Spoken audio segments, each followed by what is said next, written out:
ومن والاه. أعوذ بالله من الشيطان الرجيم. يا أيها الذين آمنوا اتقوا الله حق تقاته ولا تموتن إلا وأنتم مسلمون. اللهم أنت ربي لا إله إلا أنت خلقتني وأنا عبدك وأنا على عهدك ووعدك ما استطعت. أعوذ بك من شر ما صنعت. أبوء لك بنعمتك علي وأبوء بذنبي فاغفر لي فإنه لا يغفر الذنوب إلا أنت. أصبحنا على فطرة الإسلام وعلى كلمة الإخلاص وعلى دين نبينا محمد صلى الله عليه وسلم وعلى ملة أبينا إبراهيم حنيفا مسلما وما كان من المشركين أما بعد. اللهم إنا نسألك علما نافعا ورزقا طيبا وعملا متقبلا آمين يا رب العالمين.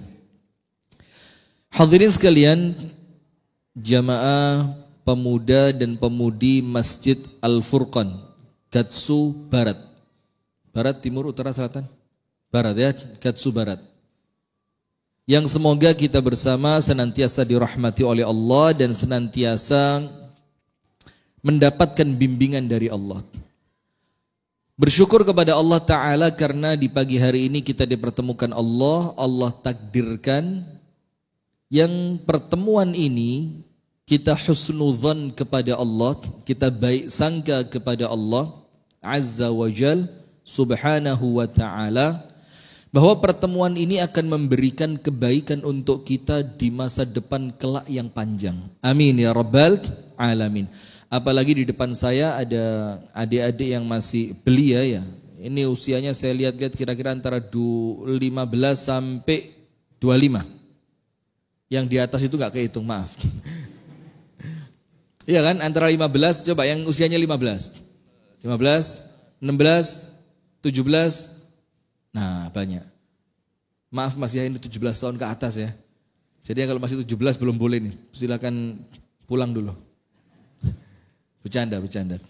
Nah maka alhamdulillah apabila kita oleh Allah didudukkan di majelis taklim, ini buat adik-adik baik yang pemuda ataupun pemudi, baik yang laki-laki ataupun yang perempuan. Itu ciri bahwa Allah akan memberikan kebaikan buat kita. Jadi kalau dari awal tidak didekatkan dengan ilmu, tidak didekatkan dengan para ulama, dan tidak dibikin tertarik dengan majelis ilmu, ingat ya, tidak diberi ilmu, tidak didekatkan dengan orang yang berilmu, dan Allah tidak menjadikan kita tertarik dengan majelis ilmu, itu ciri masa depan pasti suram. Masa depannya pasti apa? Pasti suram.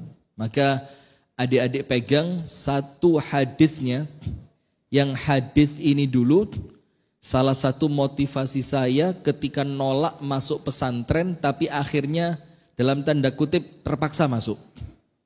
Dan harus sampai selesai. Jadi motivasinya adalah Rasulullah SAW bersabda, "Man yuridillahu bihi khairan yufaqihhu fiddin." Orang-orang yang Allah menginginkan kebaikan untuk mereka. Ingat ya, yang menginginkan kebaikan untuk mereka siapa? Yang menginginkan siapa ini? Allah. Man yuridillah, barang siapa yang Allah Ta'ala menginginkan kebaikan untuk mereka. Sementara adik-adik fahami. Ini yang akhwat bisa lihat gambar saya enggak di atas? Bisa ya? Akhwat, ngapain di atas? Ketawa. Ditanya ngapain ketawa? Di atas ngapain? Nonton, bagus ya. Dianggap bioskop kita ya. Nonton, jawaban taklim masih keren. Taklim ustadz, mendengarkan, menulis, menyimak, nonton. Iya, paham saya ada layarnya, atau ada TV-nya, tapi kok bahasanya nonton gitu loh ya. Sama seperti kemarin saya salah paham, baru keluar dari bandara, pulang makan malam, sama temen yang bantu nyetir, itu saya tanya, di penginapan ada minuman nggak? Langsung diingetin sama Abu Shanum, Ustadz hati-hati, minuman di sini konotasinya berbeda. Kalau Ustadz tanya, di villa ada minuman nggak? Ntar dia cariin loh nanti katanya. Dan yang datang minuman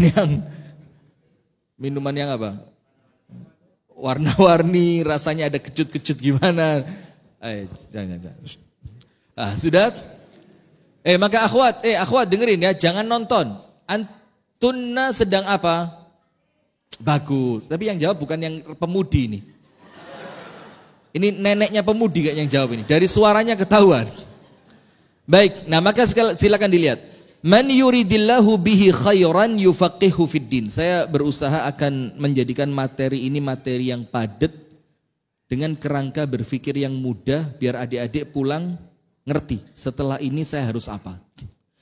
Man yuridillahu bihi khairan, barang siapa yang Allah menginginkan dia mendapatkan kebaikan, orang itu mendapatkan kebaikan, maka yang ingin di sini siapa? Allah. Sementara adik-adik lihat, al-iradatu iradatani. Keinginan itu ada dua. Ada berapa? Dua. Iradatullah la budda an taqa. Keinginannya Allah nomor satu. Dan keinginan itu apabila keinginannya Allah maka pasti terwujud. Pasti apa? Terwujud. Idza arada syai'an ayyaqula lahu kun fayakun. Allah itu ketika menginginkan sesuatu, cukup Allah Ta'ala mengatakan kun, jadilah. Maka langsung apa? Jadi. Tidak pakai proses pun bisa. Tapi sunnatullahnya enggak begitu. Sunnatullahnya, orang yang Allah takdirkan sukses, pasti dia melewati jalan kesuksesan. Orang yang Allah takdirkan menjadi penghuni syurga, pasti dia meniti jalan yang mengantarkan dia pantas masuk ke dalam syurga. Walaupun Allah bisa bikin tanpa proses. Contoh, tahu Isra Mi'raj tidak? Isra dan Mi'raj. Itu perjalanan Nabi Muhammad dari Mekah menuju Baitul Maqdis. Dari Baitul Maqdis diangkat ke Sidratul Muntaha. Balik lagi ke Baitul Maqdis, dipulangin lagi ke Mekah, tidak makan waktu 1 malam. Keluarnya ba'dal maghrib, kembali sebelum matahari terbit. Dalam keadaan normalnya di zaman itu, orang berangkat dari Mekah ke Baitul Maqdis itu 3 bulan. Oleh Nabi Muhammad diceritain ke orang-orang kafir Quraisy. Tadi malam saya oleh Allah diperjalankan dari Mekah, Baitul Maqdis, Sidratul Muntaha, Baitul Maqdis, balik ke Mekah. Orang Mekah bilang apa? Majnun. Crazy. You know crazy? Crazy kata orang kafir Quraisy. Sudah. Itu ketika Isra Mi'raj. Dan itu terjadi. Bukan main-main. Itu betul-betul apa? Terjadi. Pertanyaannya. Ketika Allah bisa mengantarkan Nabi Muhammad Mekah Baitul Maqdis tanpa capek, tanpa naik kendaraan yang menjadikan waktunya panjang, kenapa waktu Mekah Madinah di dalam hijrah Allah tidak bikin seperti Isra Mi'raj? Hijrah ya apa hijrah perjalanannya? Tahu nggak? Sampai menginap 3 malam di Gua Thur. Untuk apa? Bersembunyi dari kejaran orang-orang kafir Quraisy. Sampai Nabi Muhammad itu mengambil jasanya laki-laki penunjuk jalan yang saat itu masih musyrik. Pertanyaannya, kan Allah bisa bikin Isra Mi'raj tanpa capek, tanpa ketahuan manusia. Kendaraannya bernama Buraq. Kenapa waktu hijrah yang ini menentukan kemajuan Islam dan kesuksesan Islam berikutnya, kenapa kok dalam tanda kutip nampaknya Nabi Muhammad disuruh capek-capek? Kenapa? Ada yang bisa jawab? Ada yang bisa jawab? Proses, ya, tapi maksudnya kenapa kok prosesnya ditunjukkan itu kenapa? Karena beda. Isra Mi'raj itu tasliyah. Tasliyah itu apa? Hiburan. Karena Nabi Muhammad baru saja mengalami yang namanya Amul Huzn, tahun yang penuh kesedihan. dengan wafatnya istri tercinta yaitu Ibunda Khadijah dan wafatnya paman yang membela yaitu Abu Talib. Maka konteksnya beda, ini konteksnya rekreasi, selingan. Maka tentu kalau rekreasi oleh Allah diberikan apa? Ya normalnya rekreasi, menyenangkan, tidak ada capek, penuh dengan kenyam, macam-macam. Tapi ketika hijrah itu dakwah. Ketika hijrah itu apa? Dakwah. Supaya kita ngerti tidak ada perjalanan dakwah, tidak ada perjalanan untuk memuliakan Islam dan kaum muslimin kecuali perlu perjuangan. Dan sekarang sukses gak Islamnya? Artinya antum bisa merasakan nikmat Islam gak sekarang? Bisa. Berkat apa? Suksesnya dakwah Nabi Muhammad yang betul-betul meniti jalan proses kesuksesan. Nah, maka dengan itu yang pertama Rasulullah bersabda, barang siapa yang Allah inginkan kebaikan untuknya, Allah bikin dia ngerti agama. Berarti yang kepingin kebaikan itu Allah. Berarti ketika kebaikan itu adalah Allah yang menginginkan, tidak mungkin tidak terwujud. Sampai ada doa kan adik-adik? Ketika kita mendapati takdir yang nampaknya tidak kita inginkan. Kan ada doanya apa? Qadarullah wa ma syaa fa'al. Ini sudah menjadi ketetapan Allah dan apapun yang Allah inginkan pasti terjadi. Nah, maka dari doa tadi itu mengajarkan kepada kita kalau Allah yang ingin tidak ada yang bisa menolak. Allahumma la mani'a lima a'taita wa la mu'tiya lima mana'ta wa la yanfa'u dzal jaddi minkal jaddu. Allahumma ya Allah la mani'a lima a'tait. Tidak ada yang bisa menolak ketika engkau yaitu Allah telah memberi. Tidak ada yang bisa nolak. Walaupun orang saat dunia tidak sepakat antum sukses, kalau Allah yang menginginkan antum sukses, pasti sukses. Wala mu'tiya lima mana'ta, dan tidak mungkin ada yang bisa memberi ketika Allah sudah menolak. Wala yanfa'u dzal jaddi minkal jaddu, dan tidak bermanfaat orang yang punya kekuatan dalam keadaan kekuatannya pemberian dari siapa? Allah, karena semua kekuatan milik Allah. Nah, maka nomor satu, keinginan itu dibagi menjadi dua. Keinginannya Allah yang pasti terjadi, dan yang kedua iradatul insan, keinginannya manusia. Kalau keinginan itu adalah keinginannya manusia, kemungkinannya dua. Bisa jadi terwujud dan tidak menutup kemungkinan tidak terwujud. Nah, maka dengan itu salah satu motivasi besar untuk kita mengerti ilmu agama, itu apa motivasinya? Karena apabila kita mengerti ilmu agama, berarti Allah menginginkan kita mendapatkan kebaikan dan kebaikan itu pasti terjadi dalam hidup kita. Kenapa? Karena Allah yang menginginkannya dan tidak ada yang bisa menolaknya. Syaratnya apa? Menuntut ilmu. Maka salah satu motivasi saya dulu itu. Terus yang kedua, motivasi saya dulu, umi saya itu kan anaknya ada 5, saya nomor 4.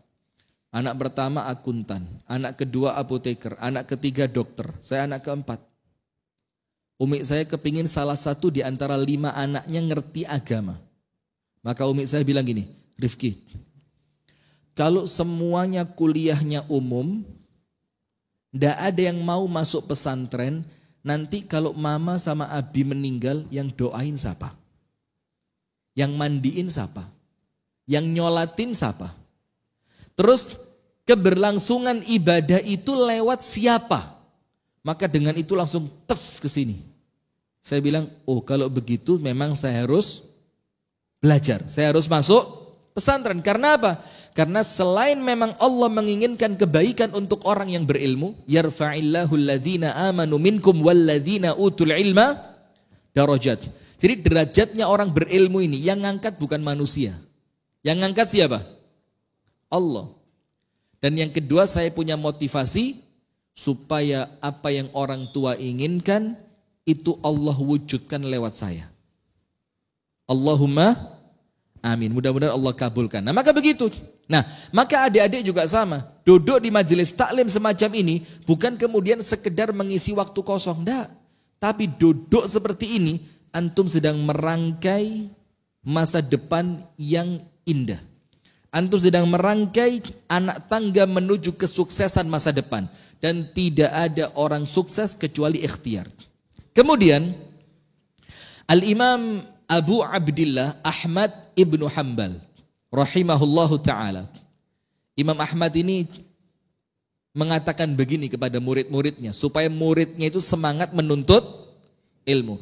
Dan ingat loh ya, menuntut ilmu itu bukan cita-citanya kemudian jadi ustadz. Enggak. Kita menuntut ilmu untuk mewujudkan peribadatan kepada Allah dengan sebenar-benarnya. Wa ma khalaqtul jinna wal insa illa liya'budun. Tujuan kita Allah ciptakan adalah untuk ibadah. Maka kalau tanpa ilmu tidak mungkin bisa ibadah. Maka ilmu kita cari supaya kita bisa ibadah, menjalankan apa yang Allah inginkan dalam penciptaan kita. Berarti menjadi pegawainya Allah. Faham tidak? Kalau menjadi pegawainya Allah, apa kata Al-Imam Al-Ghazali dalam kitabnya Minhajul Abidin? Imam Ghazali mengatakan, orang kalau ibadah mengabdi kepada Allah, Allah jamin rezekinya. Jadi orang kalau sudah cari ilmu, tidak usah dibebani. Nanti kerja apa ya? Bisa nggak nanti jadi orang kaya ya? Nanti kira-kira kalau nikah saya bisa nggak ya ngadain pesta yang besar? Udah, itu lupain dulu. Fokus dulu cari ilmu. Nah, maka Al-Imam Abu Abdillah Ahmad ibnu Hanbal mengatakan begini. Al-ilmu la ya'diluhu syai'un. Ilmu itu tidak bisa dibandingkan dengan apapun. Artinya ilmu itu tiada tanding, tiada banding. Ilmu itu yang paling keren, yang paling hebat, yang paling mulia, yang paling luar biasa. Itu ilmu. Maka beliau mengatakan al-ilmu la ya'diluhu syai'un. Tidak ada sesuatu apapun yang bisa menandingi ilmu. Syaratnya idza soluhatin niyah. Kalau niatnya benar. Nah, kalau niatnya udah salah, yo mendingan mundur aja. Karena sia-sia. Kemudian muridnya tanya, ya Imam kami ngerti. Ilmu itu tidak bisa dibandingkan dengan apapun karena ilmu merupakan perkara yang paling hebat. Dan syaratnya harus ikhlas. Muridnya tanya, apa itu niat yang benar ketika mencari ilmu? Imam Ahmad mengatakan dua. Raf'ul jahli an nafsih wa an ghairi. Niatnya mencari ilmu untuk menghilangkan kebodohan dari diri sendiri dan kemudian dari orang lain. Tapi nomor satu siapa? Diri sendiri.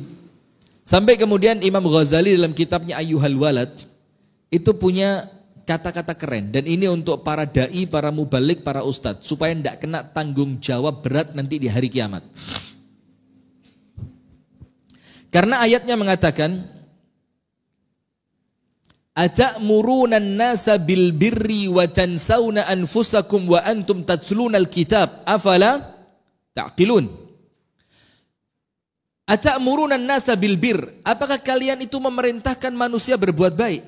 Nyuruh orang berbuat baik. Disuruh sabar, disuruh sholat, disuruh puasa, disuruh sedekah, disuruh tobat, disuruh menjauhi kemaksiatan.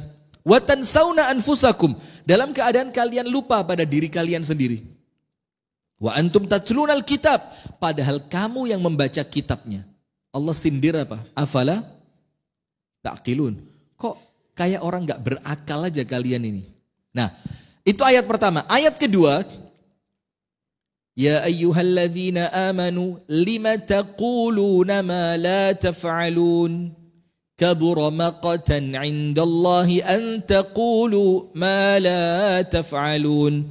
Wahai orang-orang yang beriman, kenapa kalian mengucapkan sesuatu yang kalian tidak mampu melakukannya? Coba, sementara dai-dai ini berat. Kita nyuruh orang sabar, padahal kita belum tentu bisa sabar. Kita nyuruh orang untuk pandai bersyukur, dalam keadaan kita belum tentu pandai bersyukur. Sementara sama Allah ditanya, Apakah kamu memerintahkan manusia sesuatu, mengucapkan sesuatu yang kamu sendiri tidak melakukannya? Ditambahi sama Allah, kabura maqtan indallah, besar kemurkaan Allah. Untuk siapa? Untuk orang-orang yang mengucapkan sesuatu yang tidak dia lakukan. Maka Imam Ghazali memberikan al-hal, jalan keluar, problem solving. You know English? Can I speak in English? Yes? Understand? Are you sure? Tidak percaya lu saya ini. Tapi udahlah bahasa Indonesia aja daripada nanti antum tidak ngerti. Nanti anakku juga khawatir nanti dikira oh Inggrisnya Ustadz keren. Nanti daripada sombong ya bahasa Indonesia aja. Yang normal-normal aja lah ya. Nah sudah. Ukhti. Ya. Ukhti. Ya, yes. Maksud saya tadi, naam gitu, yes. Taklim bahasa, taklim agama Islam kok yes. Ukhti. Masya Allah, kalau ini baru pemudi nih. Kalau yang tadi neneknya pemudi. Sudah. Maka Al-Imam Al-Ghazali memberikan apa? Solusi. Supaya kita tidak terkena ancaman dari dua surat tadi. Surat Al-Baqarah dan surat As-Saff. Yang pertama, kenapa kamu nyuruh manusia berbuat baik sementara kamu melupakan dirimu sendiri? Ayat yang kedua, besar kemurkaannya Allah apabila kamu mengucapkan sesuatu yang tidak kamu lakukan. Apa kata Imam Ghazali? Caranya biar kita tidak kena tanggung jawab di hari kiamat. Setiap menyampaikan sesuatu, jangan niatkan untuk memperbaiki orang lain. Jangan diniatkan untuk meluruskan orang lain. Jangan diniatkan untuk menceramai orang lain. Jangan diniatkan untuk menasehati orang lain. Tapi nasihatkan terlebih dahulu untuk memperbaiki diri sendiri. Jadi saya ceramah begini, saya niatkan apa? Ini bukan nyeramain antum. Saya sedang memperbaiki diri sendiri. Nah, qadarullah ada yang dengerin. Maka niatnya bisa didobel. Nomor satu, niat untuk saya pribadi supaya Allah memperbaiki keadaan saya. Nomor dua, saya sampaikan buat adik-adik sekalian dan kepada para pemirsa Sayap Dakwah TV. Tujuannya apa?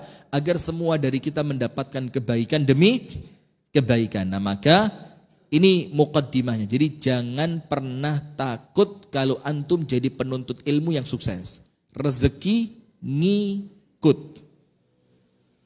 Sekarang, tahu zikir pagi yang dibaca oleh Nabi Muhammad selepas sholat subuh dan tidak pernah ditinggal sekalipun. Ada 3 permintaannya Nabi Muhammad. Setiap selesai sholat subuh, apa permintaannya? Allahumma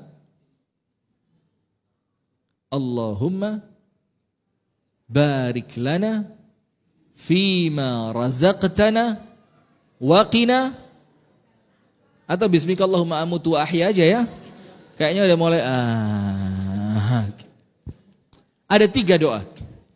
Dan ini tidak boleh dibolak-balik. Urutannya begitu. Dan Rasul berdoa dengan doa ini karena hikmahnya Allah yang mengajarkan. Doanya begini.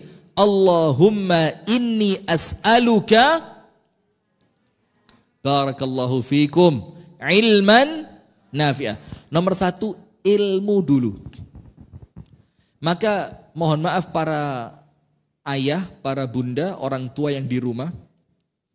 Kalau ngirim anaknya sekolah, tujuan Anda bukan kepingin anak Anda menjadi orang kaya. Itu keliru. Kaya itu cuma apa? Bonus. Tapi tujuan Anda mengirimkan putra-putri Anda untuk mencari ilmu, tujuannya adalah dapat ilmu. Ibundanya Imam Syafi'i tahu. Ngirim anaknya belajar, mulai Mekah, pindah Madinah, pindah ke Irak. Sampai terakhir di Irak, Imam Syafi'i terkenal luar biasa. Dan ibunya masih tinggal di Mekah. Ibunya Imam Syafi'i. Setiap ada jamaah haji dari Irak, kemudian jamaah haji Irak itu bikin majelis taklim. Kemudian ibunya Imam Syafi'i mendengarkan begini. Qala imamuna wa syaikhuna wa muallimuna Muhammad ibnu Idris Asy-Syafi'i. Guru kita, imam kita, ustadz kita yang bernama Muhammad bin Idris Asy-Syafi'i mengatakan, diceritain. Diulang lagi, qala al-imam Asy-Syafi'i. Ibunya kok kayak nama anak saya ya? Akhirnya ibunya mendekati rombongan dari Irak tadi. Ditanya, yang kamu sebut tadi Muhammad bin Idris itu siapa? Diceritain sama orang Irak. Oh itu fakhruna. Ngerti gak fakhruna? Fakhruna itu kebanggaan kami. Dia itu orang yang lahirnya di Palestina, sama ibunya dibawa ke Mekah, dikirim sekolah ke Madinah, sama gurunya dari Madinah dikirim ke Irak dan sekarang dia tinggal bersama kami. Apa kata ibunya Imam Syafi'i? Dzaka waladi. Itu anak saya itu. Orang Iraknya bilang, are you sure? Ngaku-ngaku ente. Gak percaya orang Iraknya. Diceritain lah begini.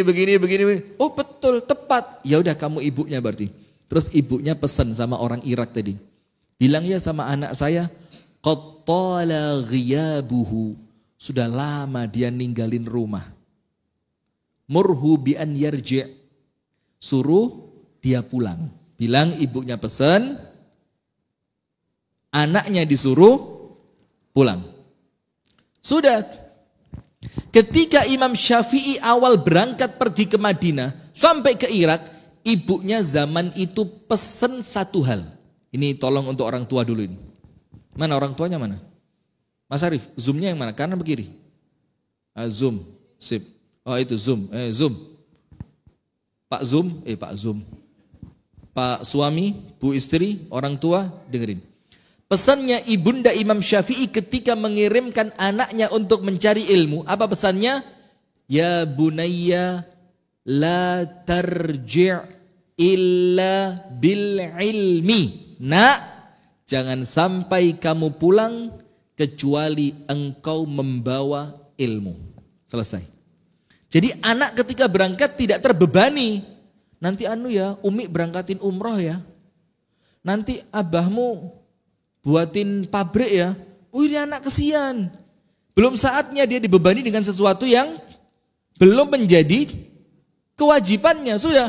Ketika Imam Syafi'i mengumumkan di Irak. Sudah kata Imam Syafi'i. Karena ibu saya mengirimkan pesan dan saya disuruh pulang. Maka bulan depan saya umumkan saya pulang. Maka majelis taklim kita tersisa 1 bulan. Dengar guru kebanggaan mereka mau pulang. Apa yang dilakukan orang-orang Irak? Dikumpulin semua hadiah-hadiah terbaik. Dicarikan kuda yang terbaik untuk Imam Syafi'i pulang ke Mekah. Dicarikan puluhan ekor unta untuk hadiah. Diberikan perhiasan, dikasih kain, dikasih makanan-makanan yang bisa dibawa sampai Mekah, dikasih uang, semuanya. Sampai ketika Imam Syafi'i berangkat, rombongannya Imam Syafi'i setara dengan kafilah dagang lengkap. Jadi kalau orang nggak tahu, ini dikira bukan guru pulang ngajar, dikira apa? Pedagang pulang berdagang, barangnya penuh. Sampai pintu gerbang kota Mekah. Ini temanya tidak jadi bahasa cinta yang tak ku mengerti ya, karena ini kesian kalau dibebani dengan bahasa cinta yang tak ku mengerti, tambah ngeluar jili-jili ini ya. Hidij, saya tidak mau Anda hidij, ngerti hidij? Apa? Ngeluh, mumet. Saya kira tadi kan pemuda-pemudi itu ya 24, 26, ternyata 49. Sudah, tapi tidak apa-apa. Dengerin aja, minimal antum dapat sesuatu lah. Sudah? Ketika Imam Syafi'i dan rombongan sampai di pintu gerbang kota Mekah, apa yang terjadi? Akhwat yang di atas, itu yang paling senior usia berapa? 60, pemudi loh. Tapi tidak apa-apa, calon pemudi surga. Di dunia boleh jadi sudah, saya mau ngomong gak enak sih ya. Tapi tidak apa, ada perempuan tua datang ke majelis taklimnya Nabi Muhammad, sama Nabi Muhammad dibilang, al-ajuz la tadkhulul jannah. perempuan tua tidak bisa masuk surga. Langsung perempuan tua ini sambil sedih dia balik, nggak jadi ngaji. Sama Nabi Muhammad dipanggil, ibu kesini. Kata ibunya tadi apa yang tua tadi? Enggak ya Rasul. Wong saya duduk di majelis taklim itu pengen surga. Ternyata engkau katakan perempuan tua tidak ada di surga. Buat apa? Pulang aja kata perempuan tadi. Bu, sabar dulu. Itu loh perempuan. Belum ngerti maksudnya apa udah komentar. Wah itu susah perempuan ini. Maka kita laki-laki ini memang Allah takdirkan banyak menjadi penghuni surga Pak. Ya karena masalah-masalah seperti itu. Jadi nanti kalau antum nikah yang siap ya. Jadi kalau istri ngomong apa aja tidak ada jawaban kecuali iya. Kamu? Iya. Gara-gara kamu? Iya. Coba nggak ada kamu? Iya. Jadi nanti istri itu minimal dia nganggep kok kayak mendingan ngomong sama tembok ya. Udah. Maka Rasulullah mengatakan sama perempuan tua tadi, Bu dengerin dulu. Nanti kalau Anda masuk surga, Allah kembalikan usia Anda menjadi muda kembali. Maka saya bilang di surga tidak ada ibu-ibu tua. Karena kalau masuk surga balik. Nah anggap aja kita ini di surga sekarang ya. Jadi walaupun tua-tua gini saya anggap pemuda-pemudi lah ya. Sudah. Maka kemudian setelah Imam Syafi'i sampai di pintu gerbang kota Mekah, apa yang terjadi? Muridnya disuruh masuk. Murid, kamu masuk dulu. Cari rumah ibuku. Bilang anaknya datang minta izin untuk masuk. Coba lihat, anak sekarang habis safar. Preng. Ibunya lagi cuci piring, dikagetin dari belakang. Bu, mati. Kan kesian ibunya nih kan. Dia pengen menghilangkan kangen dengan ibunya, akhirnya mengantarkan kepergian ibunya ini. Anak sekarang coba lihat, pernah lihat YouTube gak? Udah subscribe belum? Sudah, bukan channel saya, channelnya yang prank gitu. Bayangin ibunya lagi cuci piring, bersihin beras mau dimasak, anaknya datang prank katanya, rusak udah ini. Maka Imam Syafi'i mencontohkan sama kita, izin dulu. Dicari rumah ibunya oleh muridnya Imam Syafi'i dan ketemu. Ketok pintunya, singkat cerita diceritain. Ja'a waladuk, anak Anda datang. Dan dia minta izin untuk masuk. Apa pertanyaannya ibundanya Imam Syafi'i? Ma hamalahu, yang dia bawa apa? Muridnya tadi dikira kalau diceritakan Imam Syafi'i bawa harta benda mewah luar biasa, ibunya bakal seneng. Diceritain lah, untanya sekian puluh. Kemudian dia bawa dinosaurus, ada ini kebun binatang atau apa ya.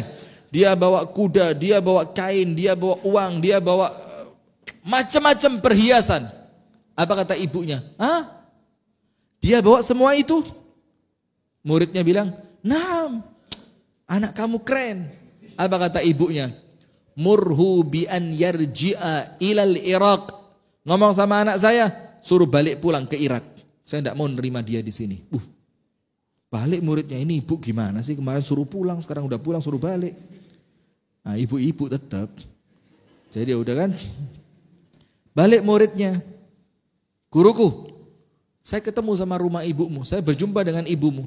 Saya ceritakan bahwa engkau datang, tapi disuruh balik lagi. Suruh apa? Balik lagi. Coba, ada yang salah ini kata Imam Syafi'i. Kamu cerita apa sama ibu saya? Saya ceritain lah anaknya sukses.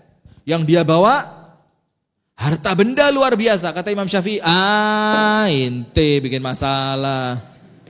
Udah, ibu saya tidak mau saya pulang kecuali hanya membawa ilmu. Akhirnya itu harta benda, tahu enggak, dibagiin kepada seluruh fakir miskin di kota Mekah.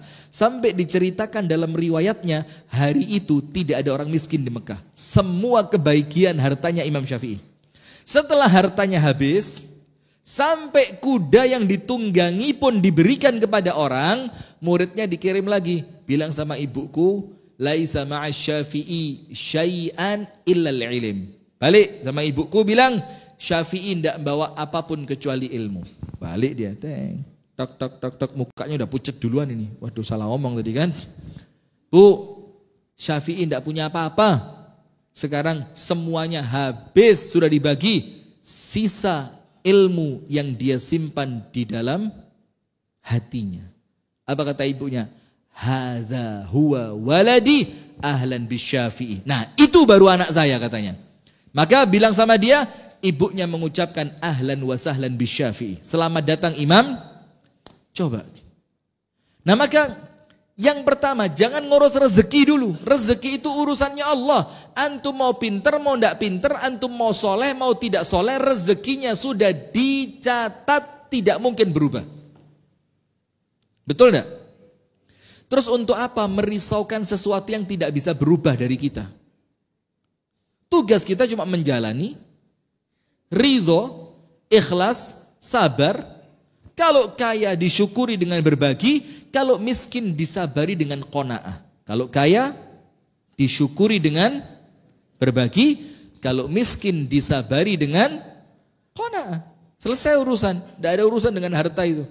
Sampai Rasulullah bilang apa? Mali walid dunia, apa urusanku dengan dunia ini? Tidak ada urusan. Tidak ada urusan. Karena urusan kita bukan dunia tapi apa? Akhirat. Sudah? Maka doanya apa? Allahumma inni as'aluka ilman nafi'an. Nomor satu, minta ilmu dulu. Minta ilmu tidak mungkin dapat kalau tidak mencari. Maka ketika kita berdoa Allahumma inni as'aluka ilman nafi'a, doanya kan selesai. Sisa apa? Ikhtiar. Effort. Apa effort? Ngerti bahasa Inggris ya antum ya? Masya, saya kira enggak ngerti loh. Sisa apa? Ikhtiar. Ketika doa bertemu dengan ikhtiar, maka kesuksesan yang akan Allah berikan. Nah, maka dengan itu kenapa ilmu dulu? Karena dengan ilmu itu antum ngerti mana yang halal, mana yang haram, mana yang boleh dilakukan, mana yang Allah larang untuk dilakukan, mana pekerjaan yang manfaat, mana pekerjaan yang tidak manfaat, apa perkara-perkara yang mendatangkan berkah dari Allah, apa perkara-perkara yang menghilangkan keberkahan, sudah ngerti dulu. Maka sampai Amirul Mukminin Umar ibnul Khattab itu mengatakan apa? La yadkhulus suq illa faqih. Tidak boleh masuk pasar kecuali orang yang ngerti fikih. Kenapa begitu? Karena kata Umar, saya tidak mau tanggung jawab di hadapan Allah nanti kalau ada di antara rakyat saya yang berdagang dengan cara yang tidak sesuai dengan syariat. Mereka anak buah saya, kata Umar, tanggung jawab saya. Maka saya berhak mengatur mereka supaya selamat dunia sampai ketika itu tidak bisa dibendung. Yang mau masuk pasar begitu banyak, kontrolnya mulai susah. Apa yang dilakukan oleh Umar? Di pasar itu dikasih pengawas. Jadi silakan masuk pasar yang tidak ngerti fikih, tapi kalau ada sesuatu yang perlu ditanyakan, tanyakan sama pengawas. Nanti pengawasnya dikeliling ngelihat bagaimana dagangnya orang, bagaimana utang piutangnya orang. Supaya apa? Supaya tidak melakukan perkara yang diharamkan oleh syariat. Maka nomor satu ilmu dulu. Antum kalau sudah punya ilmu, kaya keren, miskin tidak perlu rendah diri. Iya enggak? Kaya, ngerti kekayaan ini Allah minta untuk saya apain. Ketika antum miskin, antum ngerti miskin itu bukan berarti kehinaan. Betul apa enggak? Maka Imam Ahmad miskin papa. Miskin papa itu apa? Yes, miskin semiskin-miskinnya. Very poor. Sepur. Artinya poor itu kan miskin, kalau sepur itu semiskin-miskinnya. Ya, kira-kira begitulah ya. Udah. Tapi Imam Ahmad ini berwibawa. Imam Hasan Basri ditanya kepada penduduk Basrah, siapa orang Basrah yang paling hebat? Dibilang Al-Hasan Al-Basri. Ditanya, kenapa dia hebat? Nahtaju ila ma indahu wala nahtaju ila ma induh wa ma yahtaju ila ma indana. Kita perlu apa yang dia punya dalam keadaan dia tidak perlu apa yang kita punya. Apa maksudnya? Kami perlu ilmunya Hasan Basri Dalam keadaan Hasan Basri tidak sedikit pun kepingin dengan apa yang kita punya. Sehingga kemuliaannya muncul. Tidak bisa disetir pakai apa kok fulus. Sarang heo. Tidak bisa disetir pakai dunia. Tidak. Itu ulama yang keren. Nah sudah, maka yang pertama minta sama Allah dulu apa? Ilman nafi'ah. Minta ilmu dulu, minta ilmu. Dan ini tidak tahu kalau antum ngikutin YouTube kami, insya Allah antum tahu cerita ini. Tapi ini kisah hidup saya. Dulu awal masuk pesantren ada keluarga deket. Itu ngomong begini ke orang tua kami. Bilang ini, mau ngapain anak dimasukin pesantren? Gak bisa apa-apa nanti sarungan terus loh, nenteng kitab kemana-mana. Jadi kesannya masuk pesantren itu remeh banget.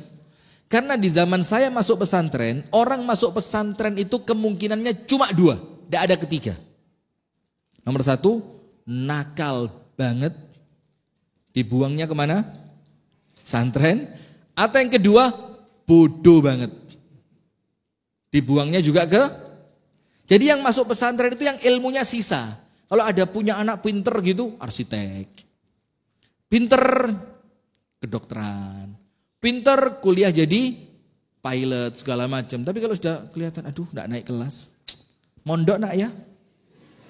Nah terus mau keren gimana Islam ini yang mondok itu yang akalnya sudah sisa. Dan saya pastikan buat Anda, saya enggak termasuk yang bodoh tadi. Saya enggak termasuk yang itu, berarti yang satunya.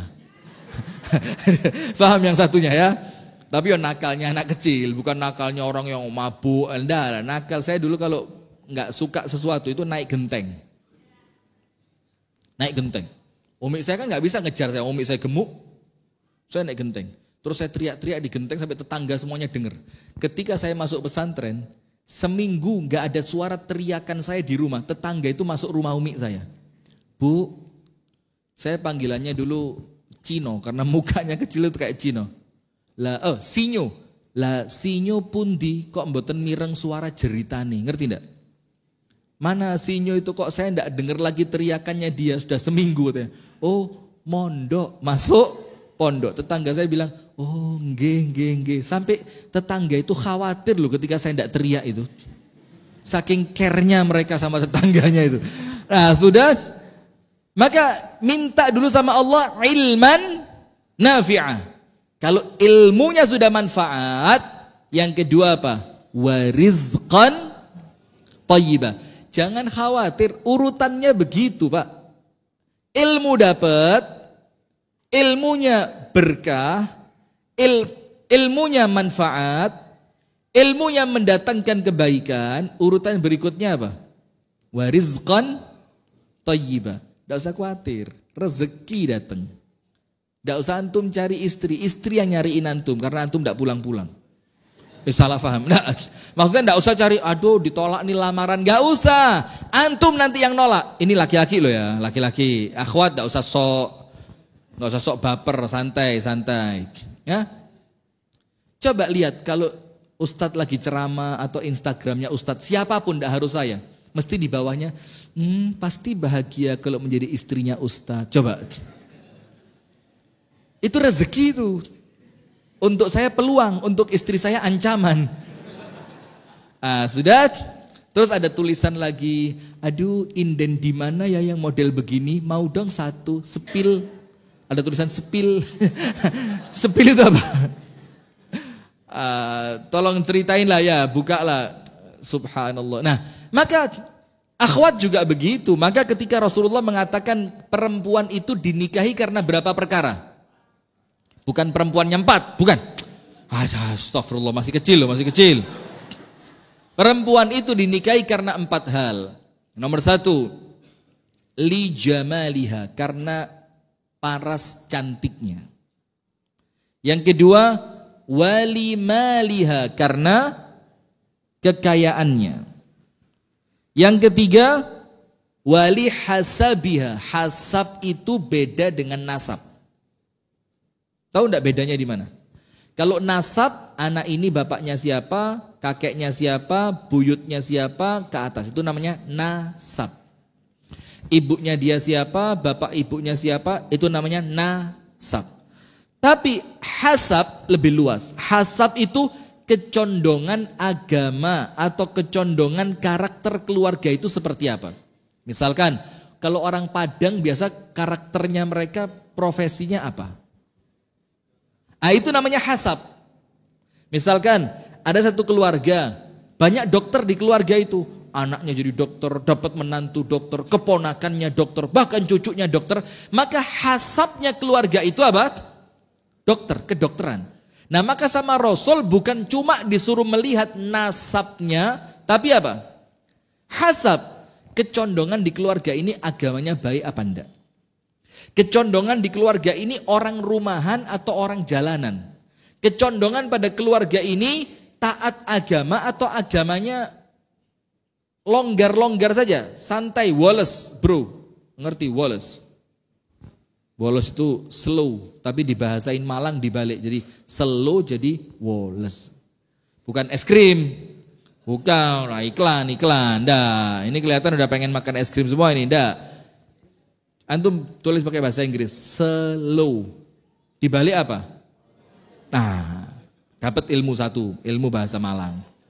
Wallace bro, Wallace sam, ayah hapilakes kira, nah gitu, itu bahasa Malang. Ngerti ayah hapilakes? Coba dibalik, ayah hap, bahaya, ilakes sekali. Nah, pinter antum. Itu bahasa Malang.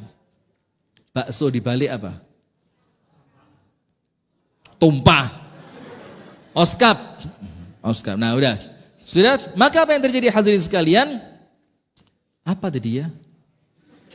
Yang ketiga hasabnya. Yang keempat apa? Diniha, agamanya. Sekarang lihat penutup hadis. Teksnya Nabi Muhammad. Bukan dari saya. Fadhfar bidzatiddin taribat siyadak. Menangkan perempuan yang mengerti agama, maka tanganmu selamat. Hidupmu bahagia, akhiratmu luar biasa. Dan bahasanya Nabi apa? Fadhfar, menangkan. Seakan-akan perempuan yang mengerti agama itu diperebutkan banyak orang. Ketika Anda yang mendapatkan, berarti Anda apanya? Pemenangnya. Maka bahasanya Nabi menangkan, seakan-akan disuruh rebutan karena stoknya apa? Terbatas, limited edition ini. Sementara yang menginginkan tidak terbatas. Begitu juga laki-laki sama. Kalau sudah punya ilmu, rezeki itu datang. Antum yang dicari orang. Nanti ada misalkan ya, anaknya orang kaya perempuan. Terus kelihatan antum setiap subuh di masjid terus. Sementara orang kaya tadi punya anak perempuan yang siap nikah. Ditanya, mas namanya siapa? Siapa kira-kira ya? Nggak ada tampang sama sekali. Misalkan mosok orang soleh namanya Randy, yang nama-nama soleh gitulah, yang kesolehannya itu tampak dari nama gitu loh. Namanya siapa? Rifki. Terima kasih. Masya Allah, ya Allah, amin ya rabbal alamin. Namanya misalkan Mujahid. Wah, nama pejuang betul. Namanya siapa mas? Mujahid. Waduh. Terus bapak dari cerita, saya mas pemilik beberapa villa di Bali ini. Saya punya beberapa kafe di Bali. Dan saya punya anak perempuan yang siap nikah. Yes, mulai. Mujahid tadi mulai apa? GR dia. Oh sis. Terus bapaknya bilang apa? Tolong dong cariin temennya kalau ada yang cocok. Kata dia, ngapain ngomongnya ke saya? Nah akhirnya si Mujahid tadi apa? Enggak. Ceritanya apa? Dia dilamar. Mau gak nikah sama anak saya? Udah gak usah biaya. Semua dari saya. Langsung nanti selesai akad nikah. Alphard 7. Velfire 3. Lengkap 10. Moge. Harley Davidson. Saya kasih 24. Villa semua ada 17 buat kamu. Yang penting nikah sama anak saya. Oh siapa? Siap dan. Siapa yang gak siap? Jangankan Mujahid. Ini aja mau. Artinya apa? Rezeki itu tidak perlu antum risaukan ketika antum sudah memiliki ilman nafi'ah. Tapi ingat urutannya jangan disalahin, urutannya jangan dilompatin, urutannya harus tepat. Ilmu, rezeki. Maka kalau masih cari ilmu, jangan mikir tahapan rezeki dulu. Cari ilmu kok susah banget ya, itu tantangannya. Cari ilmu kok nampaknya membosankan ya, lo itu tantangannya. Man talabal ula sahiral layali. Orang yang menginginkan derajat yang tinggi, kalau malam dia bangun gak boleh tidur. Maka dikatakan orang yang menginginkan kemuliaan tapi kemudian banyak tidurnya, dibilang apa? Kadzabi iradatihi. Dia pendusta dengan keinginan dan cita-citanya. Tidak ada itu. Nah maka dari doa saja Nabi Muhammad ngajarin, Allahumma inni as'aluka ilman nafi'ah. Kalau ilmunya sudah taf, mumpuni, keren, manfaat, berkah, diamalkan, baru masuk tahapan yang kedua, warizqan thayyibah. Rezekinya baik, karena orang berilmu yang ngerti hukum tidak mungkin mau ngambil yang bukan haknya dia. Tidak mungkin mau mencurangi orang lain, tidak mungkin berkhianat ketika dia kerjasama, tidak mungkin melakukan perbuatan yang haram, tidak mungkin cawe-cawe dengan perkara-perkara riba, tidak mungkin dia akan ngemplang. Ngemplang itu mengkhianati, mencurangi orang lain, lawan bisnis, tidak mungkin. Maka ketika dia punya ilmu, ilmunya mengantarkan dia memiliki rezeki yang halalan, thayyiban, wasi'an, mubarakan. Halal, baik, luas, berkah. Nah, setelah rezekinya yang baik dia dapatkan, wa amalan mutaqabbala. Karena tidak mungkin amal kita diterima kalau apa? Kalau makanan kita tidak halal. Tahu enggak di zaman khalifah yang bengis, itu rakyatnya setiap berdoa sama Allah dikabulkan, berdoa dikabulkan, berdoa dikabulkan, berdoa dikabulkan. Di zaman siapa khalifah yang bengis itu? Astagfirullah wa atubu ilaih. Siapa? Lah jauh setelah zamannya Umar. Pokok dia itu kalau nggak cocok sama orang dibunuh. Hajjaj ibnu Yusuf al-Thaqafi. Jazakallah khair wa barakallahu fikum. Hajjaj ibnu Yusuf. Akhirnya Hajjaj ini mikir, ini bahaya ini kalau doanya rakyatku sama Allah senantiasa dikabulkan.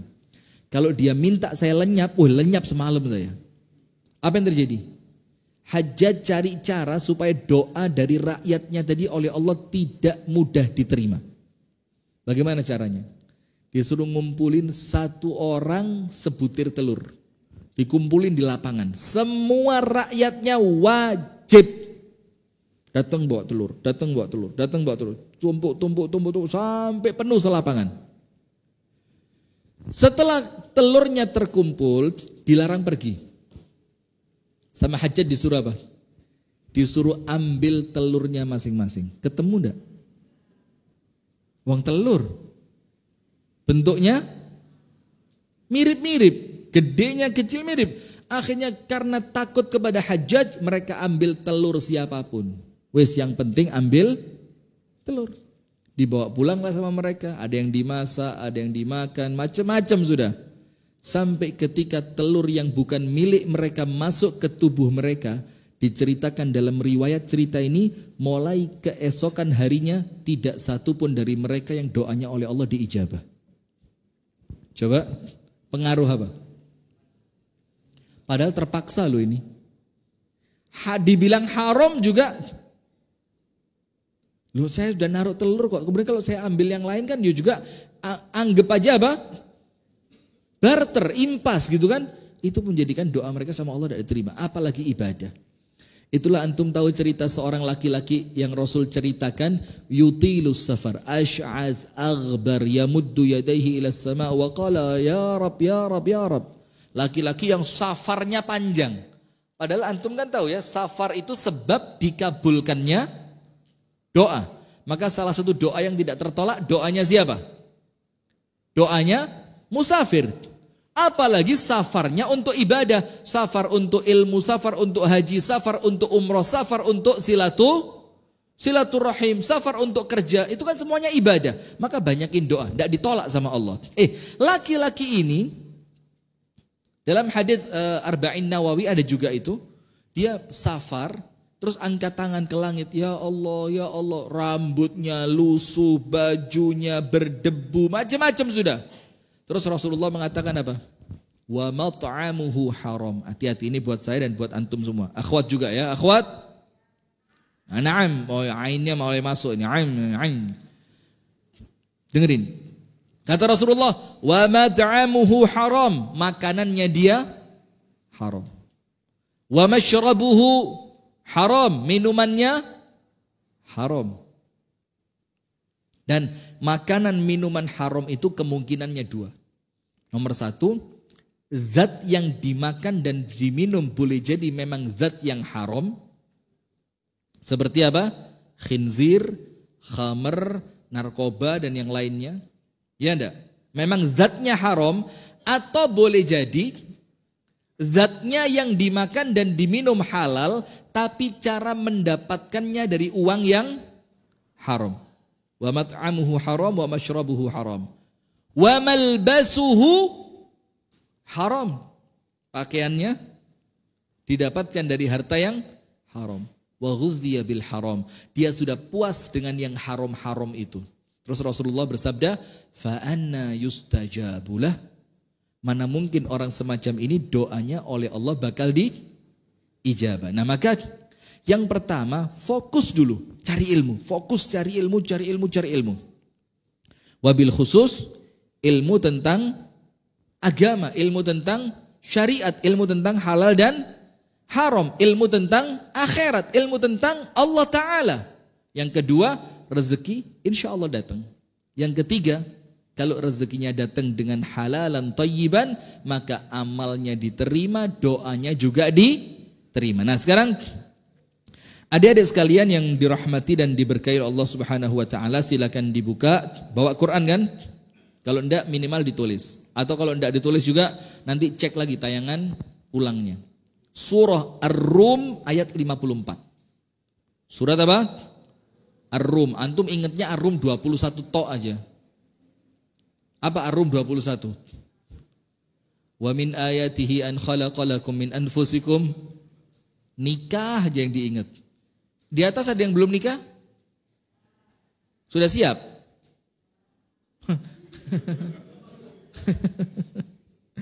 Susah.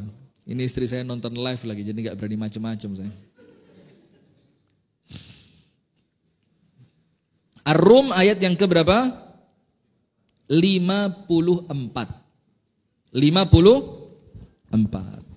Allah Ta'ala berfirman di sana, ini untuk pemuda dan pemudi pas. Apa Allah firmankan? Allahul ladzi khalaqakum min dha'fin thumma ja'ala min ba'di dha'fin quwwah thumma ja'ala min ba'di quwwatin dha'fan wa shaybah yakhluqu ma yasha' wa huwal alimul qadir. Artinya begini, Allah dialah Allah. Alladzi khalaqakum, yang telah menciptakan kalian dalam keadaan apa? Lemah.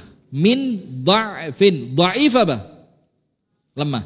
Hadis yang dha'if berarti hadis yang lemah. Nah, Allah ciptakan kalian di awal penciptaan dha'if, dha'fin, lemah. Apa artinya lemah? Baru lahir, tidak bisa kita berjalan. Kita itu baru lahir, kalah sama ayam baru apa? Netes. Ayam baru netes bisa jalan enggak? Bisa. Semut baru keluar dari telurnya, langsung jalan, bisa langsung ngangkat daun yang berat. Semut. Jadi kita ini waktu baru lahir kalah sama binatang. Kalah. Ikan baru dikeluarkan dari telur di perut ibunya, terus disemburkan. Tahu nggak ikan kalau netes gimana? Kan dimasukin perut ibunya, kemudian disemburkan lewat mulut ibunya. Nanti Ikan-ikan kecil itu keluar. Baru lahir pinter renang. Antum udah gede-gede belum tentu bisa renang. Dan itu renangnya nggak pakai latihan loh Pak, naluri. Antum latihan nggak pinter-pinter. Udah gitu paling renang baru berapa menit udah. Itu ikan 24 jam renang terus, hebat. Baru lahir padahal. Sudah hebat. Nah, maka artinya di sini Allah Ta'ala, astagfirullah, kok bisa aja ya bikinnya. Allah Ta'ala menjadikan kita lahir, baru lahir dalam keadaan apa? Lemah. Sampai kapan? Sampai kapan? Sampai balik. Sampai apa? Balik. Atau dalam bahasa yang lain, sampai usia remaja dan muda.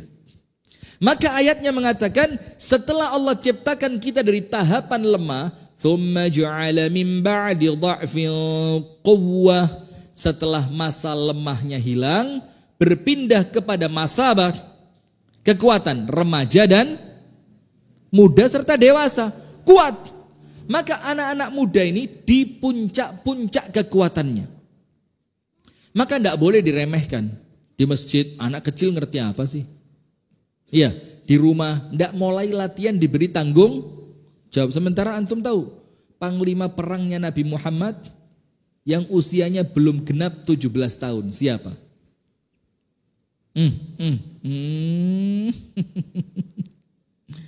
Ayo akhwat yang di atas, siapa namanya? Lengkap dong, lengkap. Usama bin Laden. Usama siapa? Barakallahu fikum. Usama bin Zaid. Itu 16 tahun sekian bulan jadi panglima perang. Antum tahu pasukan perangnya siapa? Ada Umar, ada Utsman. Sahabat-sahabat senior. Tapi karena Rasul tahu ini anak muda penuh di puncak kekuatan dan dia memiliki kapabilitas kemampuan, semua Rasul diberikan. Terus Mus'ab bin Umair, tahu Mus'ab bin Umair? Mus'ab bin Umair tahu? Muda sekali, anaknya orang paling kaya di Mekah. Sampai Mus'ab bin Umair itu kalau jalan terus Mus'abnya udah hilang. Itu orang lewat di belakangnya itu tahu Mus'ab barusan lewat ini. Dari mana mereka tahu? Parfumnya nggak dipakai orang lain. Karena saking mahalnya. Jadi kalau udah lewat Mus'ab yang lewat ini. Jadi kalau Mus'ab itu melarikan diri gampang cari-cariannya. Cukup. Itu insya Allah ketemu. Tanpa harus pelacak-pelacak itu. Hidung kita cukup. Anak-anak muda. Dan Rasul kasih tugas apa? Jadi delegasinya Nabi Muhammad. Dalam keadaan usianya masih sangat muda. Dan banyak lagi yang lain. Sudah, maka Allah firmankan wa ja'ala min ba'di dha'fin quwwah. Setelah masa lemah itu hilang, Allah beri masa apa? Kuat. Tapi ingat kuatnya ndak lama. Kuatnya diapit dua lemah. Lemah di waktu kecil dan lemah ketika menginjak usia tua. Kuatnya ini dihitung-hitung oleh para ulama ma hawalai ishrina sana atau ishruna sana. Ini cuma sekitar 20 tahun aja. Kalau katakan puncak pertama kekuatan itu umur 17, tambah 20 berapa? 37. Paling nambah 3 tahun dikit 40, dan orang itu sudah masuk 40 Pak. Itu mesti turun gini. Teng, teng, teng, teng. Jadi 0 sampai 40. 40. Kenapa? Karena 40 itu puncaknya nudhuj. Nudhuj itu apa? Puncaknya kematangan. Maka para nabi dan rasul diutus sama Allah usia berapa? Rata-rata 40. Kecuali ada 2 nabi dan rasul yang diutus lahir procot jadi nabi. Siapa? Nabi Isa dan Musa. Antum ada sasanya semua. Isa, Musa, ngawur antum. Nabi Isa dan Nabi Ismail. Itu lahir langsung jadi nabi. Wa ja'alahu nabiyya. Allah jadikan nabi. Tapi kenapa rata-rata 40? itu di puncak-puncaknya kematangan. Tapi kalau sudah 40 bagaimana? Naik lagi atau begini? Turun. Nah, maka 20, 23, 25 tahun masa keemasan kuat-kuatnya ini manfaatkan dengan baik. Ini waktunya menanam, bukan waktunya panen. Maka kalau ada orang mengatakan matang di usia belia, itu yang dimaksud matang itu tidak selalu kaya, tidak selalu sudah punya rumah, mobil, perusahaan, tidak. Tapi matang di situ matang keilmuan, matang pemikiran, matang kedewasaan. Belum tentu kaya, belum tentu kaya. Nah, maka setelah Allah kuatkan kita, wa ja'ala min ba'di quwwatin dha'fan wa syaiba. Setelah masa kuatnya itu hilang, Allah kembalikan masa apa? Lemah dan beruban. Angkat tangan yang sudah beruban, yang muda, yang tua pasti. Dari sini lo kelihatan. Nah, mulai. Dan saya alhamdulillah, saya bersyukur banget. Saya itu sudah alhamdulillah sukses keluar 2 uban. Lama saya nunggu. Sekarang di sebelah sini 1, di sebelah sini 1. Di jenggot jadi ada 2 ini. Alhamdulillah, bersyukur. Kemudian di kepala ada 2 juga. Sebelah sini 1, sebelah sini 1. Jadi 4. Itu kalau ada tukang cukur, saya wanti-wanti. Awas ya. Jangan hilang. Sebelah sini juga. Ini awas juga. Jangan hilang. Terakhir pengen botak saya. Saya botakin. Yo kelihatan tapi kecil. Nah ternyata uban yang sudah keluar itu, apalagi sudah dikuasai oleh uban, sudah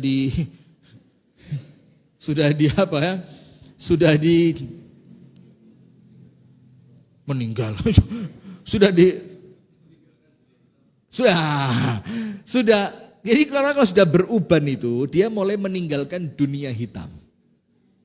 Masuk dunia yang putih-putih, yang seger-seger, putih, cahaya, ilmu, ibadah, taat, sholat, tobat.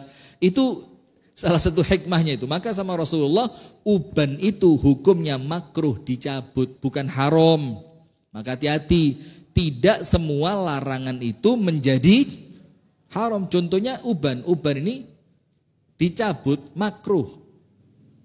Kenapa? Karena dia ini mudzakir. Mudzakir itu apa? Pengingat. Oh, sudah?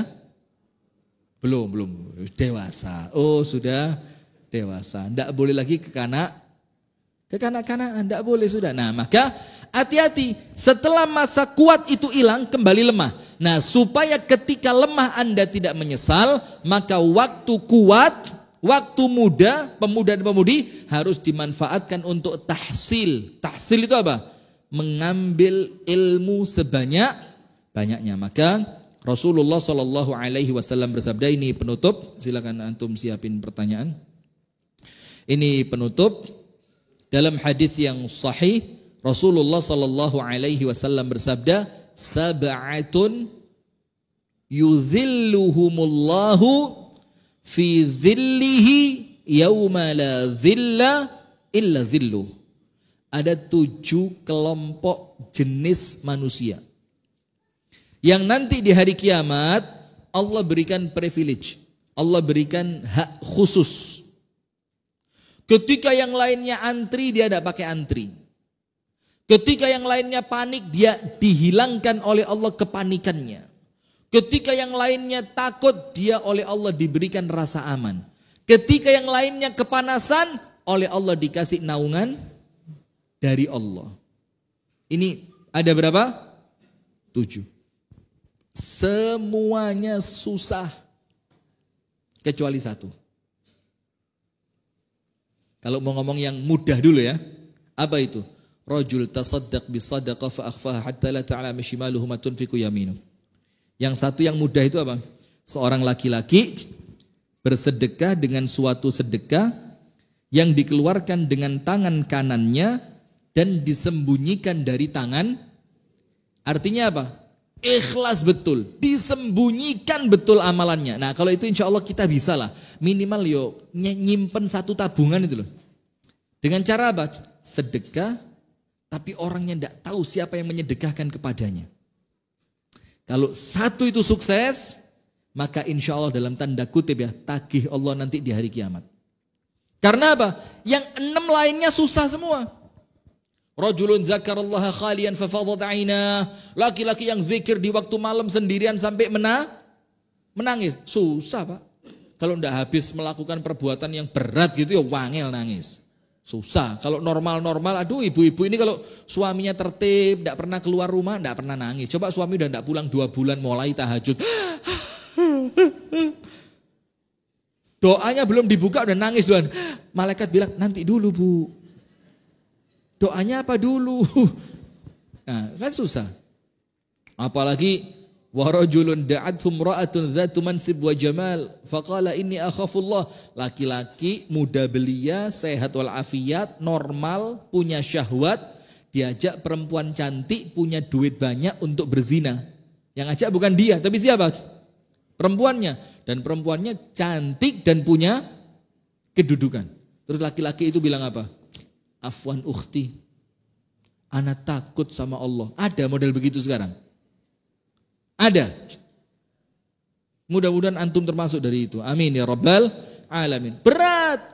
Apalagi yang lain. Wa rajulani tahaba fillah ijtama'a alaihi wa tafarraqa alaihi. 2 orang yang saling mencintai karena Allah, pisah karena Allah, ketemu karena Allah. Kita sekarang kalau enggak karena duit enggak ketemu. Maka kalau kepingin orang itu tidak melupakan Anda, utang duit sama dia. Insya Allah sama dia nggak dilupain, diingat terus. Keren kan? Jarang-jarang ada orang ingat terus sama kita. Perhatian, care banget di WA tiap pagi. Akhi apa kabar? Tiap pagi di WA. Urusannya karena urusan apa? Uang. Nah sementara dalam hadis ini, laki-laki yang 2 orang yang saling mencintai, tapi cintanya karena siapa? Allah. Ketemu karena Allah, pisah pun karena Allah. Nah, maka untuk anak muda saya bacain hadisnya. Sab'atun yudhilluhumullahu fi dhillihi yauma la dhilla illa dhillu. 7 kelompok manusia yang akan Allah naungi kelak di hari kiamat, ketika tidak ada naungan kecuali naungan yang datangnya dari Allah. Fakhudh laka nasiban. Ambil untuk kamu bagian dari ini. Terserah mau pilih yang mana. Tapi tujuannya nanti kalau ikhlas, sukses, tagih sama Allah. Ya Allah dulu pernah, mana naunganmu. Dan tidak usah ditagih sama Allah, pasti dikasih. Nomor 1. Imamun adil. Pemimpin yang adil. Wah ini nampaknya juga tidak ringan. Karena jadi pemimpin itu sekarang memiliki banyak kepentingan. Kepentingan menyelamatkan itu, kepentingan ngegulkan proyeknya itu, kepentingan masukin itu, susah. Maka imamun adil kalau ada, itu sama Allah dijamin. Keluar dari kuburan di hari kiamat, langsung sama malaikat dipayungin. Sret. Lewat Pak. Terus tulisannya apa? VVIP. Itu orang-orang yang kelas-kelas ekonomi kelas, itu sama malaikat disingkirin. Minggir, kasih jalan. Ini pemudi Al-Furqan mau lewat. Pemudanya mana? Enggak kelihatan. Pemudanya masih di belakang. Pemuda Al-Furqan mau lewat, dikasih payung sama malaikat. Yang lain suruh minggir. Imamun adil, pemimpin yang adil. Yang kedua, syab, anak muda. Muda itu mulai balik sampai 40. Mulai balik sampai berapa? 40. Berarti kalau masih di bawah 40, masih masuk dalam keutamaan hadis ini anak muda yang nasya'a. Nasya' itu artinya tumbuh kembang. Dirinya di dalam ibadah. Jadi anak masih muda tapi senantiasa urusannya itu apa? Masjid, taklim, silaturahim, belajar Al-Quran, tahfidz, setoran, murojaah, masjid, bantu orang tua. Ternyata antara usia muda dia mulai balik sampai 40 dijaga betul sama dia untuk betul-betul ibadah. Nanti meninggal dipayungi sama malaikat. Yang ketiga, warajulun qalbuhu mu'allaqun bil masajid. Laki-laki yang hatinya terikat dengan masjid. Terikat itu bukan cuma nunggu azan. Terikat itu care sama masjid. Masjid kok kotor ya. Terikat itu care dengan masjid. Masjid kok kasnya kurang ya, min ya. terikat dengan masjid itu adalah memikirkan masjid kok sepi ya, itu namanya mu'allaq. Bukan cuma mampir Lah kalau cuma mampir sholat ya lainnya juga banyak. Ini bukan mu'allaq ini. Mu'allaq itu laki-laki yang hatinya terikat untuk senantiasa menjadikan masjid itu sumber kebaikan. Kemudian yang berikutnya, wa rajulani tahaba fillah ijtama'a alaihi wa tafarraqa alaihi. Dua orang laki ataupun perempuan, tapi laki sama laki, perempuan sama perempuan. Bukan jangan di LGBT bukan, tapi ini cinta secara kebaikan, bukan cinta karena hawa nafsu. Yang mereka mencintai karena Allah, kalau ketemu pertemuannya karena Allah, kalau pisahnya karena Allah. Kemudian wa rajulun da'atuhum ra'atun dzatu mansib wa jamal faqala inni akhafullah. Laki-laki yang diajak perempuan untuk berzina, perempuannya cantik, jabatan dan uangnya besar, tapi laki-laki itu mengatakan tidak mau, saya takut kepada Allah. Kemudian yang berikutnya, wa rajulun tasaddaqa bi shadaqatin fa akhfaha hatta la ta'lama shimaluhu ma tunfiqu yaminuh. Laki-laki yang sedekah, saking tertutupnya sedekahnya sampai istilahnya, ibaratnya tangan kirinya tidak tahu apa yang diberikan oleh tangan kanannya. Dan yang terakhir, wa rajulun dzakarallaha khaliyan fafadat 'ainah.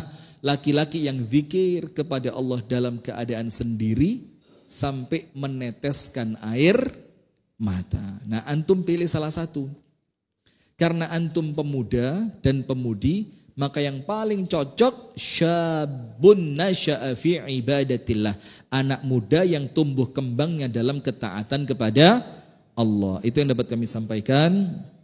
Semoga ada manfaatnya. Silakan kalau ada yang ditanyakan, insyaallah apabila kami mampu jawab, kami akan jawab. Ahlan, silakan Ustaz.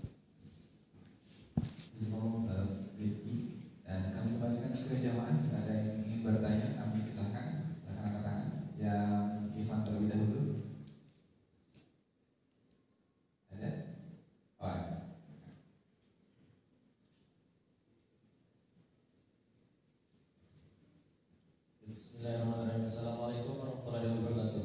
Waalaikumsalam warahmatullahi wabarakatuh. Mohon izin bertanya Ustaz, karena tadi pembahasannya tentang ilmu.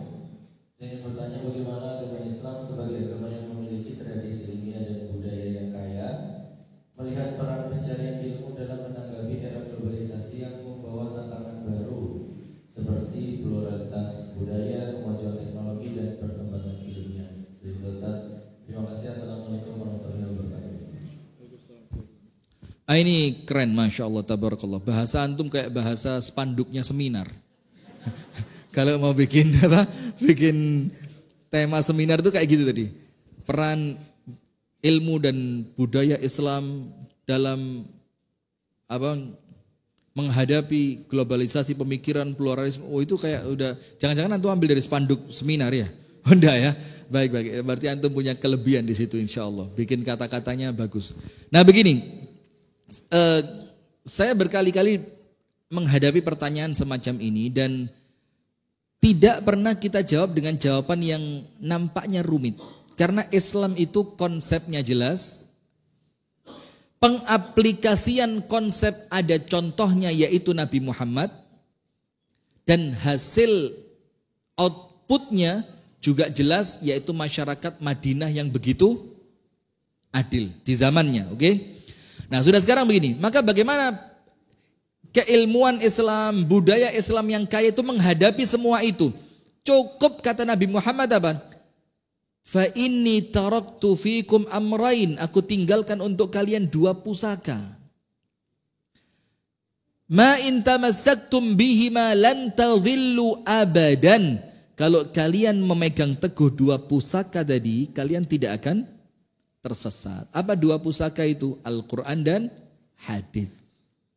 Nah, berarti untuk orang Islam ketika terjadi fenomena kemasyarakatan, kepemudaan, macam-macam fenomena, tidak usah ruwet.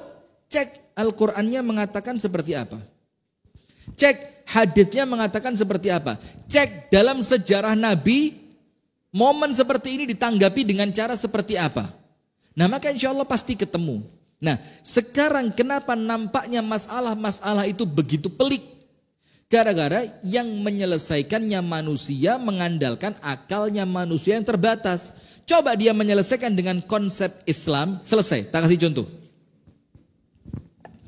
Ketika orang barat itu, teman-teman sekalian ya, pemuda orang barat, Eropa, Amerika, Australia, itu hanya menentukan titik suksesnya pendidikan itu apa. Itu mereka panik, gak ngerti pendidikan itu suksesnya apa sih. Goal terakhir dari pendidikan itu apa, itu mereka masih belum ngerti. Pinter sekali, tapi setelah pinter jadi perampok. Bodoh sekali, gak dipakai di masyarakat. Ternyata yang bodoh tadi bisa sukses dalam pertaniannya. Jadi mereka, Islam jelas konsep pendidikan yang baik memunculkan generasi yang soleh. Selesai. Itu baru pada tataran outputnya. Kemudian nanti dalam tataran bagaimana kurikulumnya. Orang barat Pak, mikir, bingung. Kok apa ya kurikulum itu ya? Jepang, pendidikan, etika. Bukan etiket, tiket elektronik bukan, etika. Amerika mungkin konsepnya begini, kurikulumnya begini, Eropa begini, Australia, Inggris, panik. Islam jelas. Ketika dia belum balik, tidak dibebani larangan dan perintah. Sudah mulai balik, mulai diajarin sholat. Itu kan pendidikan. Nanti umurnya 10, pisahkan di tempat tidur antara laki-laki dan perempuan. Nanti kalau mereka balik mau masuk ke kamar orang tuanya, di 3 waktu wajib mengetuk pintu. Coba, itu kan ajaran Islam. Jadi tinggal nyontoh, Islam ini konsepnya lengkap. Konsepnya apa? Lengkap. Nah, contoh yang lain, maaf ya, sekarang jumlah laki-laki dan perempuan, mana lebih banyak? Ukhti? Laki makso banget Anda. Laki sama perempuan banyak mana? Perempuan, sampai nanti katanya bakal 1:50. Pernah dengar? 1:, kalau kemudian konsep poligami tidak dijalan,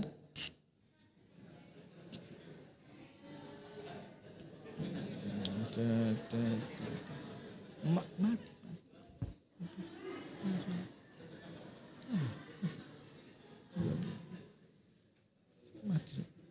Mati. Oh, bisa. Oh, nyala, saya kira mati. Nah, tapi itu kita ngomong ilmiah ya, kita nggak ngomong bercanda. Kalau konsep itu tidak dijalankan, orang barat punya solusi apa? Ketimpangan jumlah laki dan perempuan. Apa solusi mereka? Nggak punya. Akhirnya perempuan yang butuh biologis, mereka ngapain? Suaminya orang diambil. Jadi maka saya pernah dengar dari salah satu ustadz yang biasa dakwah di Australia, itu mengatakan apa? Di Australia itu ustadz, ada suami, ada istri. Si suami punya girlfriend. Dan itu biasa.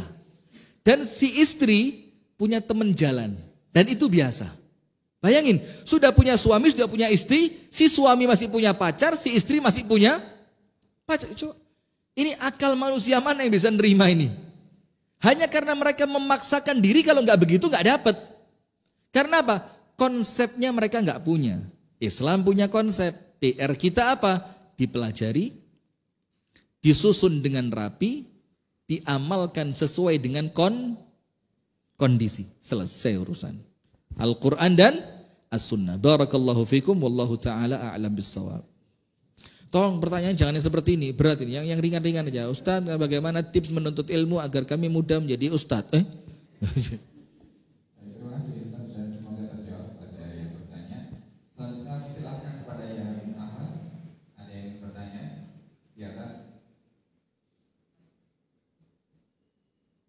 Silakan, mic-nya digunakan jika ada.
Sip. Imam Syafi'i mengatakan, akhi lan tanalal ilma illa bisittatin. Imam Syafi'i mengatakan, kamu tidak akan dapat ilmu kecuali dengan 6 perkara. Salah satunya kata Imam Syafi'i apa? Bulghatun. Bulghah itu uang. Fulus, modal. Tapi ingat, tidak punya modal bukan berarti tidak bisa belajar. Cuma terkadang kita yang salah menempatkan target. Sekolah saya harus di tempat ini. Harus dengan fasilitas seperti ini. Nah, saya kasih contohnya Imam Syafi'i. Ini begini. Imam Syafi'i ketika masih di Mekah sama ibunya itu kerjanya menjadi asisten rumah tangga untuk orang-orang Quraisy Makkah. Sudah, apa yang terjadi? Ketika ibunya di rumah, Imam Syafi'i pulang dari sekolah, tiba-tiba Imam Syafi'i itu nangis. Ibunya bilang, kenapa kok nangis? Imam Syafi'i mengatakan, Bu, ada sekolahan bagus banget, gurunya bagus, buku-bukunya bagus, kelasnya bagus, semuanya bagus. Tapi masalahnya sekolah itu khusus sekolahnya anak-anak orang kaya karena biayanya mahal. Apa kata ibunya? Oh tenang aja, berangkat kita. Senang Imam Syafi'i. Padahal ibunya juga tidak punya uang. Tapi lihat bagaimana membangun karakter dan mentalnya seorang anak. Berangkat. Apa yang terjadi?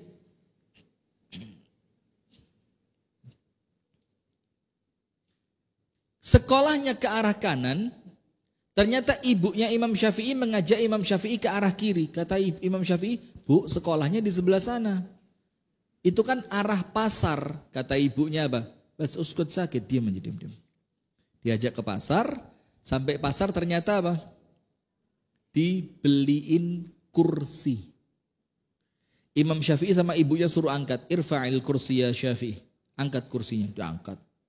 Setelah keluar pasar baru ibunya ngomong, dullani alal madrasah, tunjukin di mana sekolahannya. Kemudian ketemu sekolahannya. Imam Syafi'i sama ibunya suruh nunggu, tunggu dulu ya. Kamu berhenti sini. Ibunya apa yang dilakukan? Keliling di ruangan kelas dari luar. Keliling muter ibunya. Imam Syafi'i mulai khawatir, ya Allah, tekanan mental ini. Kok tawafnya di kelas, bukan tawaf di Ka'bah gitu ya. Ternyata apa? Ibunya Imam Syafi'i tadi keliling di sekolah tadi, di luar kelas, cari tempat dari luar kelas yang paling terdengar suara guru dengan jelas. Di sebelah sini kadang-kadang suaranya hilang, sebelah sini berisik dari suara dari luar. Sebelah sini gak kedengeran sama sekali. Keliling, dicoba sama ibunya, gak denger. Sampai ketemu tempat, tek, Imam Syafi'i dipanggil, nak sini. Taruh kursinya di sini. Terus ibunya bilang apa? Zakiyun mithluk yata'allam min huna. Anak cerdas semisal kamu cukup dari sini bisa pinter.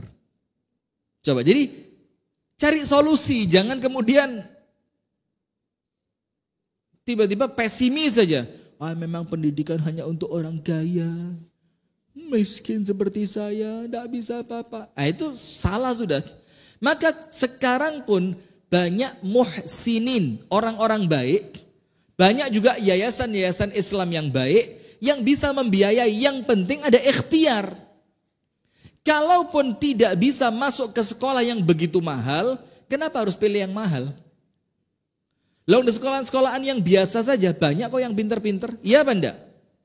Dan pinter itu kan gak harus mahal, maka begini, kalau memang kita punya kemauan, dan kemauan itu jujur masuk dan keluar dari hati, maka Allah pasti kasih jalan.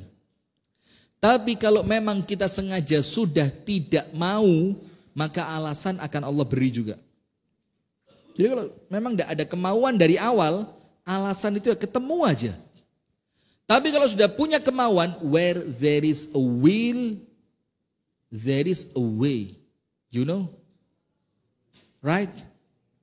Where there is a will, there is a way. Apa artinya? Kalau mau ke bandara, nanti mampir Krishna dulu baru pulang. Bukan itu artinya apa? Di mana ada kemauan, di situ ada jalan. Terus apa lagi yang saya apal waktu itu, pepatah bahasa Inggrisnya? Pain gain itu. No pain, no gain. Apa artinya?